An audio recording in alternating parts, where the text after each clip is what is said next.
ڕۆژی سەیدەی 2017 ئەنجومەنی تەنفیزیەتی مامۆستایانی کوردستان سەردانی ئەنجومەنی وەزیرانیان کرد و هەروەها سەردانی پەرلەمانی کوردستانمان کرد بەمەبەستی گەیاندنی کێشە و گرفتەکانی مامۆستایان و کێشە و گرفتەکانی پەروەردەییەکان بە تایبەتی بژێوی مامۆستایان و چاکردنی موچە.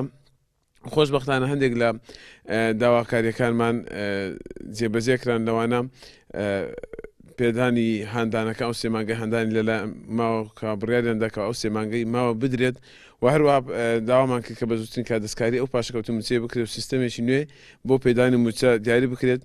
هەندێک لە کێشە و گرفتە پەروەردەییەکانی ترمان باس کرد لە نەبوونی پەرتووک و لە ڕێکخستنەوەی داوامەکانی خوێندن لە سەرتاسەری هەرێمی کوردستان. یەکێکی لەو بۆ ڕێکخستنەوەی داوامەکان داوامان کرد کەوا ڕۆژانی شەمە بکرێت بە پشووی فەرمی لە سەرتاسەری هەرێمی کوردستان. ئەم داواشیان جێبەجێ کردووە.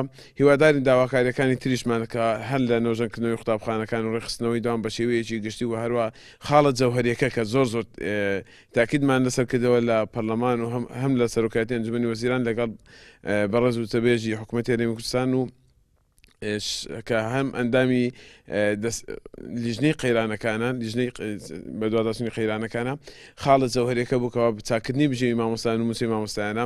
هیوادارین ئەم خاڵیان لە کاتێکی زوودا جێبەجێ بکرێت چونکە بەڕاستی زۆر جەختمان لەسەر ئەم خاڵیان کردوێتەوە. یەکێک لە خاڵە گرنگەکان ئەویش پێگە و ڕۆڵی مامۆستا بوو. داوامان کرد لە پەرلەمانی کوردستان کەوا پێگە و ڕۆڵی مامۆستا بە یاسا دیاری بکرێت و هەروەها شکۆی مامۆستا بە یاسا بپارێزرێت.